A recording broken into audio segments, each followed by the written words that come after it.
नमस्कार एवरीवन। मैं चौधरी साहब चौधरी एस अकेडमी में आप सभी का हार्दिक स्वागत करता हूं। अगर आप हमारे चैनल पे पहली बार आए तो कृपया करके चैनल को सब्सक्राइब कर लें, बेल आइकन को प्रेस कर लें ताकि आने वाली वीडियो की लेटेस्ट नोटिफिकेशन आपको मिलती रहे। आज हम जो करने जा रहे हैं ज्योग्राफी क्लास 7 चैप्टर नंबर 9 शीतोष्ण घास स्थलों में जीवन। इसके बारे में चैप्टर एनालिसिस ऑलरेडी हम कर चुके हैं, वो आप प्ले लिस्ट में जाकर देख सकते हैं। Class 7 geography chapter analysis part में। और अभी हम करने जा रहे हैं चैप्टर नंबर 9 के एक्सरसाइज के क्वेश्चन, जो हमारी बुक होती है एनसीईआरटी की, उसके जो पीछे दिए होते हैं अभी है वो क्वेश्चन करेंगे हम। तो चलिए स्टार्ट करते हैं।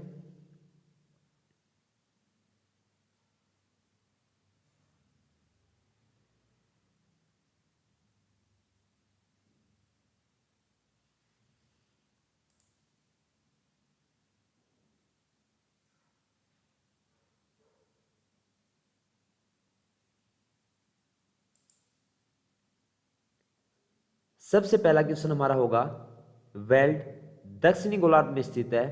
जब वेल्ड में ग्रीष्म ऋतु होती है तो उस समय प्रेरी में कौन सी ऋतु होती है? तो सबसे पहले तो हम यहाँ पे देखेंगे कि वेल्ड और जो प्रेरी है वो किसे कहा जाता है।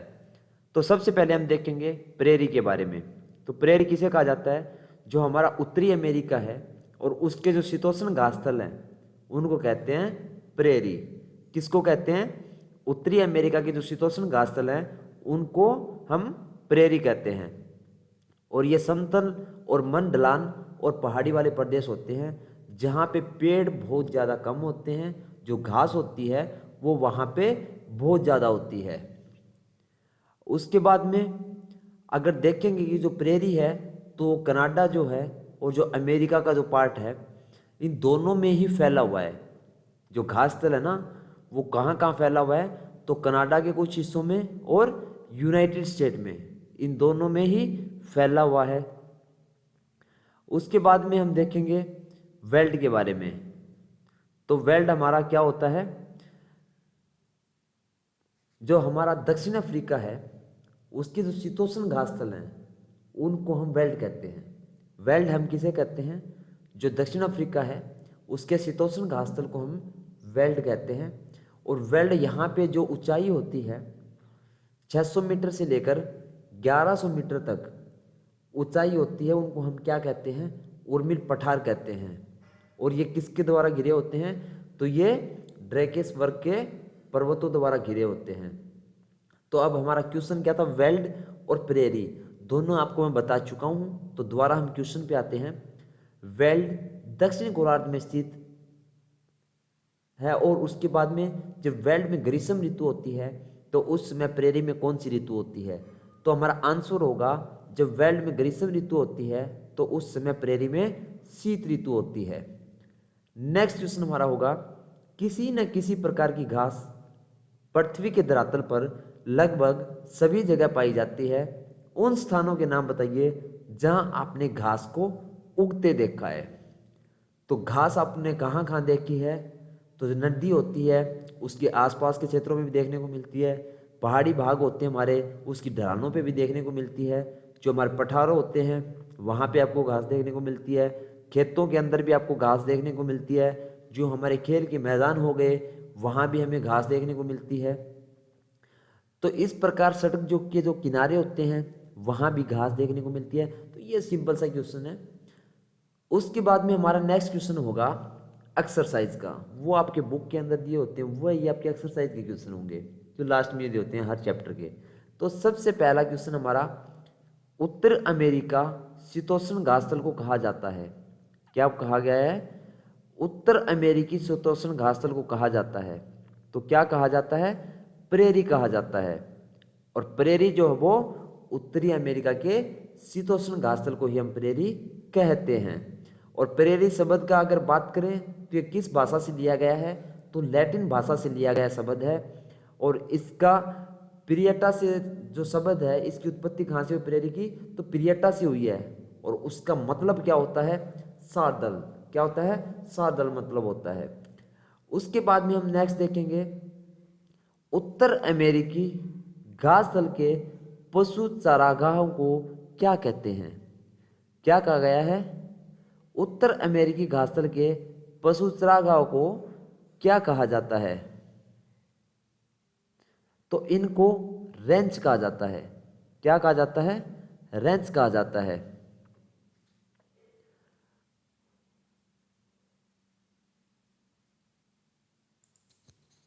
और जो इनकी देखभाल जो करते हैं उनको हम क्या कहते हैं?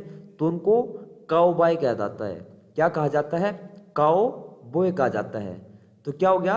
उत्तरी अमेरिकी घासतल के पशु चरागाह को क्या कहते हैं? तो पशु चरागाह को तो हम रेंच कहते हैं, और उनकी जो देखभाल करते हैं उसको हम क्या कहते हैं? काउबॉय।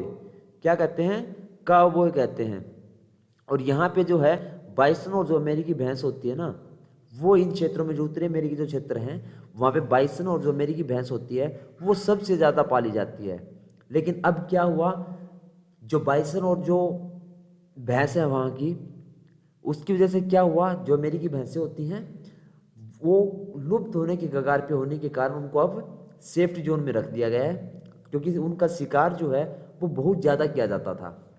इसके बाद में हमारा नेक्स्ट क्वेश्चन है वो होगा, वेल्ड को अपवाहित करने वाली नदियों के नाम बताइए। क्या कहा गया है? वेल्ड को अपवाहित करने वाली नदियों के नाम बताइए। तो वेल्ड को अपवाहित करने वाली नदियां जो होंगी वो होंगी ऑरेंज नदी, लिंगपोपो नदी। ये दोनों नदियां जो हैं ये वेल्ड को अपवाहित करती हैं।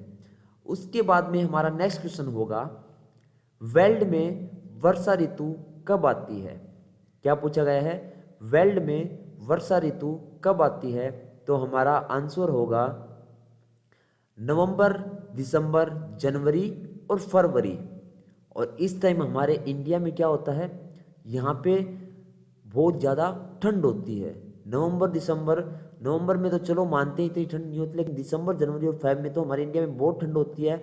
लेकिन वहाँ पे क्या होता है, वर्षा ऋतु होती है उस टाइम में। कहाँ पे? वेल्ड में।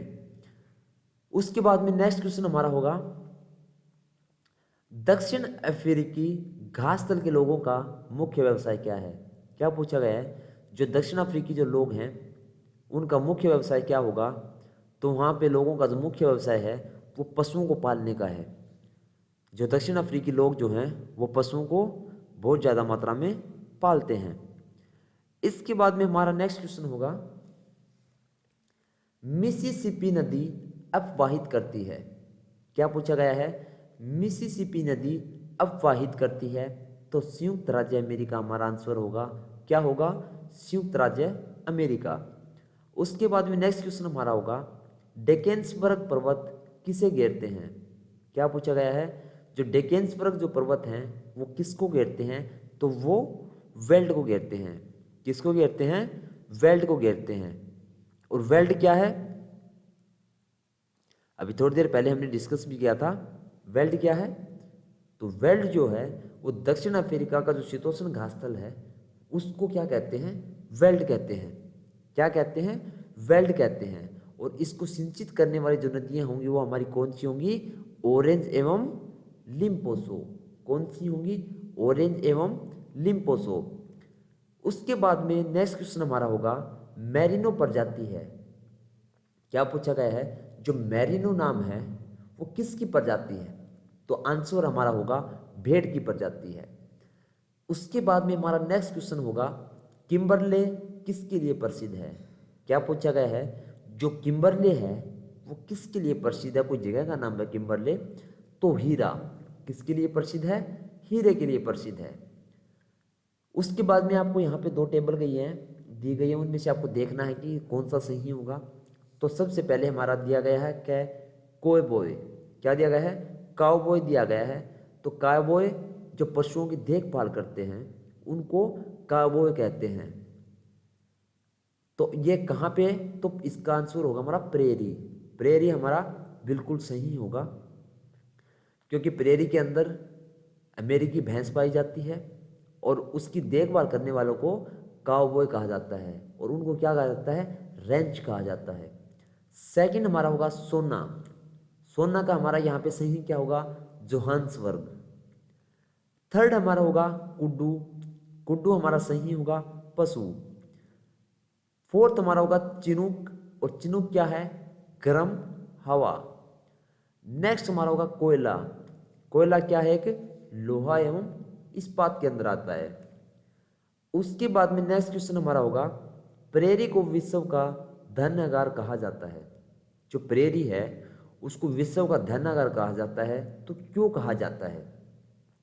क्योंकि जो प्रेरी है वहाँ पे जो मिट्टी है वो बहुत ज़्यादा उपजाऊ है, इसीलिए वहाँ पे क्या है, गेहूं की खेती बहुत ज़्यादा मात्रा में की जाती है। और यह प्रदेश संयुक्त राज्य अमेरिका के उत्तरी भाग और कनाडा के दक्षिण भाग में स्थित है। जो प्रेरी है वो कहाँ पे स्थित है?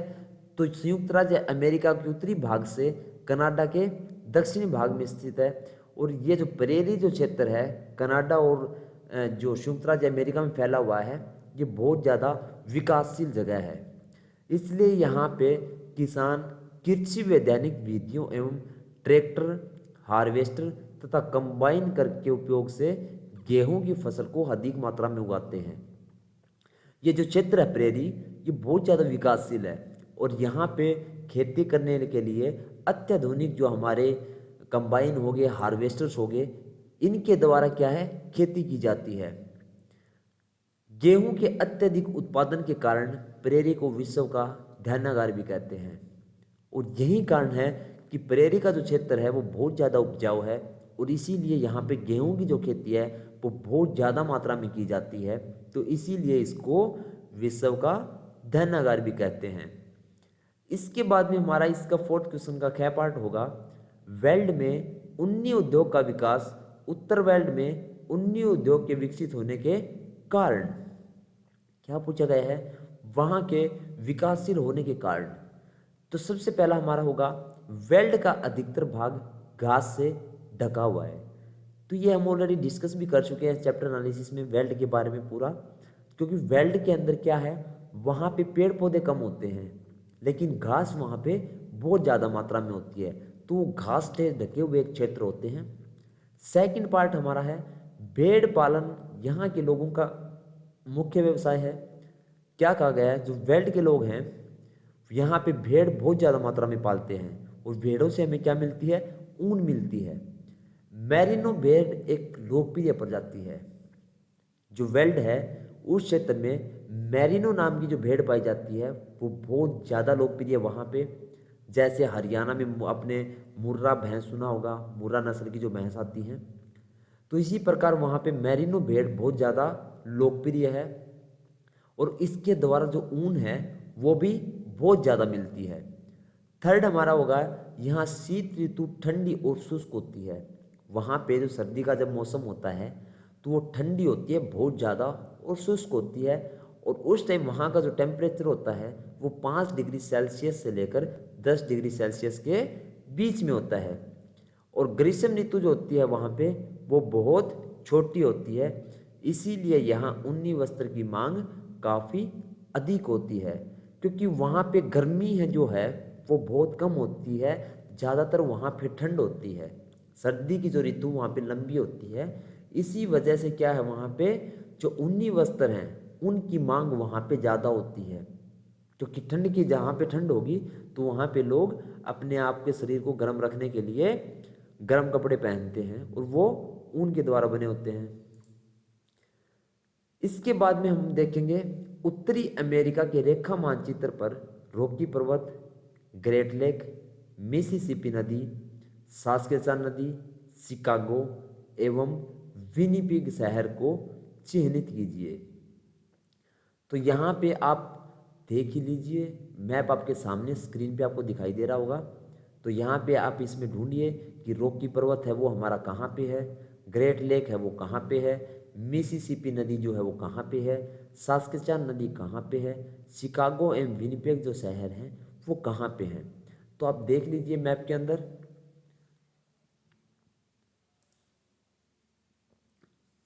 और साथ साथ है ना, ज्योग्राफी में मैप बहुत ज़्यादा इंपॉर्टेंट है, तो मैप को साथ साथ जरूर करते रहें। चैप्टर वाइज मैप छोटे मिलेंगे आपको, आगे आगे जैसे जैसे क्लासें बढ़ती जाएंगी हमारी, जैसे 6 से 7th हो गया, फिर 8th हो गया, तो मैप भी जो हमारे सामने बहुत ज़्यादा आएंगे। उसके बाद में हम नेक्स्ट वीडियो में करेंगे जो यूपीएससी बेस और पीसीएस बेस जो हमारे क्वेश्चन होंगे 20 चैप्टर के वो। तब तक के लिए बाय बाय।